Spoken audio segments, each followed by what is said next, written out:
Assalamualaikum warahmatullahi wabarakatuh. Pertama, kami sampaikan hormat dan terima kasih kami kepada Pak Beni selaku dosen pengampu mata kuliah Ekonomi Mikro dan juga kepada teman-teman seperjuangan kami haturkan terima kasih karena telah meluangkan waktu untuk menyimak video kami. Kami dari kelompok 10 yang beranggotakan saya sendiri, Atik Mafaza, dan partner saya yaitu Fitri Nurfadila akan menyampaikan hasil diskusi kami terkait ihtikar atau penimbunan barang. Slide pertama akan disampaikan oleh Fitria Nurfadila. Kegiatan ekonomi dipengaruhi oleh banyak hal seperti kepentingan untuk mendapatkan keuntungan sebanyak-banyaknya, pengaruh politik, sosial, budaya, agama, dan lain-lain. Hal ini dapat memunculkan banyaknya pelanggaran dalam kegiatan perekonomian.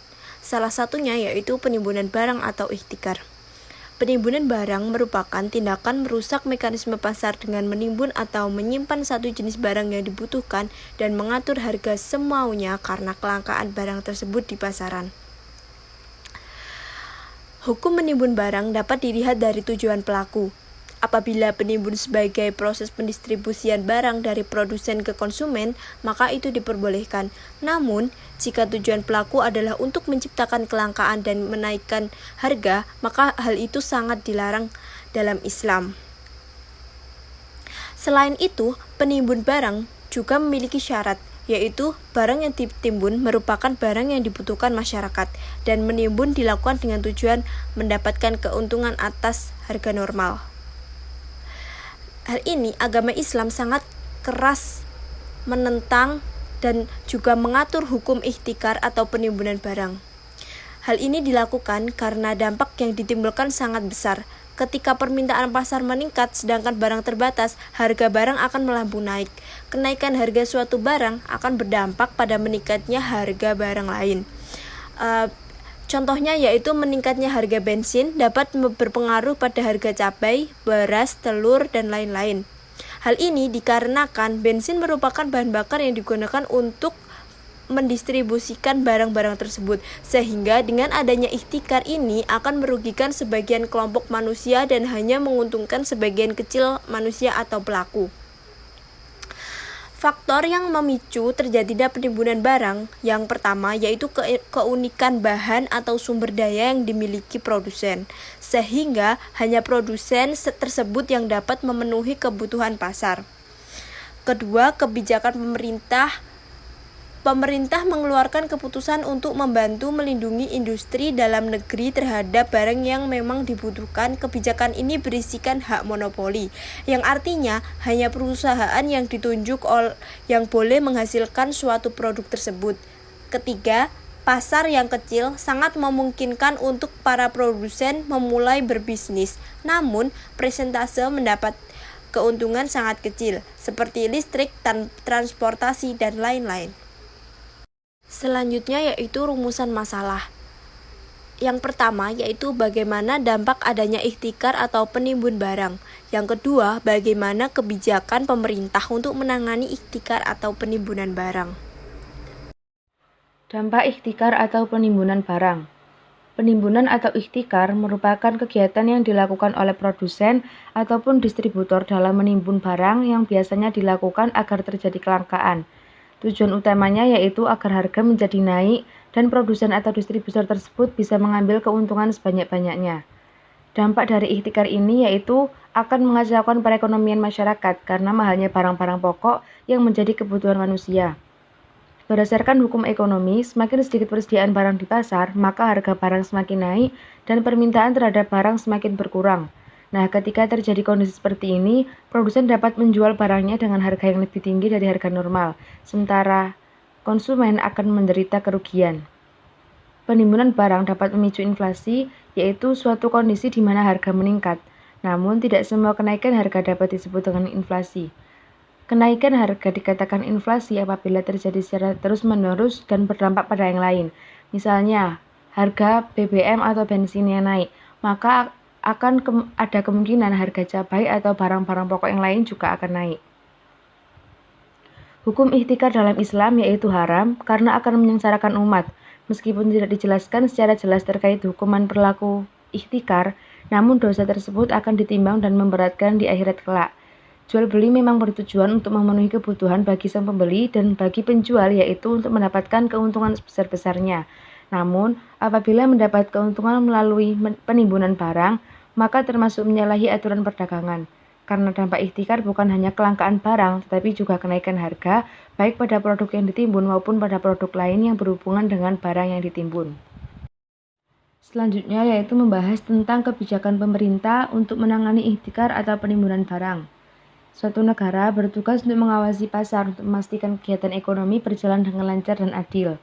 Untuk menjalankan hal ini, pemerintah dapat membentuk suatu lembaga yang fokus pada permasalahan ini. Pengawasan pasar tersebut dapat dilakukan dengan turun langsung ke pasar untuk mengontrol harga agar sesuai dengan standar. Adapun peran pemerintah dalam menghadapi ihtikar atau penimbunan barang menurut perspektif Islam yaitu yang pertama, mengawasi penggerak perekonomian, yang kedua, melarang praktik jual beli yang dilarang seperti riba, bunga, dan lain-lain. Yang ketiga, jika sangat dibutuhkan, pemerintah boleh menentukan harga. Yang keempat, implementasi keadilan sosial. Dan yang kelima, lebih memprioritaskan kebutuhan pokok. Ketika pemerintah menemukan praktik penimbunan barang atau ihtikar di lapangan, hal pertama yang dapat dilakukan yaitu menegur dan menyarankan untuk menjual barang timbunan. Jika tindakan ini masih dihiraukan, maka pemerintah berhak mengambil barang timbunan dan menghukum orang yang menimbun atau disebut dengan muhtakir. Oleh karenanya, pemerintah harus mengatur secara jelas dan rinci terkait peraturan penimbunan barang. Barang timbunan yang disita pemerintah dari muhtakir dapat dijual dengan harga standar pasar atau dapat pula langsung mendistribusikannya kepada masyarakat apabila keadaan sudah krisis. Ketika barang timbunan dijual dan mendapatkan keuntungan, maka disumbangkan kepada fakir miskin dan sisa dari uang tersebut diberikan kepada muhtakir sebagai dana hitungan modal. Sehingga dapat disimpulkan bahwa dalam hal ini pemerintah bertugas untuk mengontrol pasar agar tercipta kegiatan ekonomi yang saling menguntungkan dan dapat mencapai tujuan kegiatan ekonomi itu sendiri. Kemudian pemerintah juga bertugas untuk mengendalikan harga barang dan jasa, mengawasi produk yang beredar di pasaran, mengedukasi pihak-pihak yang terjun di pasar terkait harga dan sistem yang dapat diberlakukan di pasar, dan yang terakhir, memastikan tidak ada kecurangan dalam kegiatan jual beli di pasar. Baik, kesimpulan yang dapat diambil dari penjelasan-penjelasan tersebut yaitu ihtikar adalah kegiatan ekonomi yang dilakukan oleh seorang pelaku ekonomi dengan menimbun suatu barang dengan tujuan mendapatkan keuntungan sebesar-besarnya tanpa melihat kesusahan orang lain. Pemerintah harus menjaga sistem pasar yang di dalamnya termasuk melarang ihtikar agar sistem ekonomi dapat bergerak dengan laju yang normal dan penuh dengan keadilan. Pada hakikatnya, ihtikar dapat merusak sistem pasar yang sudah berjalan normal. Oleh karena itu, wajar apabila sebagian ulama menyatakan bahwa ihtikar tidak terbatas pada makanan pokok saja. Dengan berdasarkan ihtikar adalah untuk semua barang yang dapat merusak sistem pasar, maka dapat diketahui bahwa sistem pasar seperti ini harus dipelihara oleh pelaku pasar. Pasar harus berjalan secara normal. Tindakan yang bisa dilakukan oleh pemerintah adalah akan menjual barang dengan hasil timbunan sesuai dengan harga pasar pada saat itu, dan apabila ada keuntungan dari hasil penjualan, maka hasil penjualan tersebut disedekahkan kepada fakir miskin. Sedangkan pelaku ihtikar hanya berhak mendapatkan modal pokoknya saja. Hal ini dilakukan sebagai pembelajaran terhadap pelaku ihtikar. Selanjutnya, pemerintah akan memberikan teguran kepada pelaku ihtikar agar tidak mengulangi perbuatannya lagi. Apabila mereka tidak memperhatikan teguran tersebut, pemerintah berhak memberikan hukuman. Oleh karena itu, negara sebagai pengatur regulasi perdagangan akan memberikan pengawasan dan pengaturan melalui undang-undang atau peraturan pemerintah lainnya untuk menertibkan sistem pasar sehingga dapat berjalan dengan baik. Berdasarkan diskusi tersebut, didapatkan saran yaitu pemerintah harus mengadakan pengawasan terhadap pasar.